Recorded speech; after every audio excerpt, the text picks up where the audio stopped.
Prince and Ziggy lying in amongst the females and two of the males here as well. So it's looking more and more like Prince and Ziggy's going to become accepted.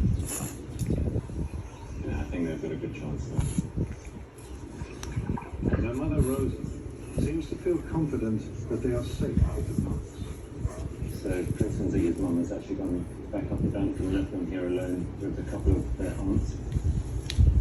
But her confidence is misguided. And it's about to get her cubs in trouble. Mugzy, look at your son.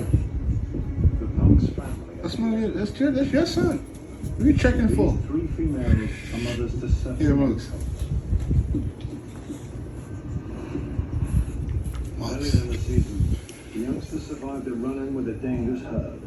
He started to run towards the cub. Oh!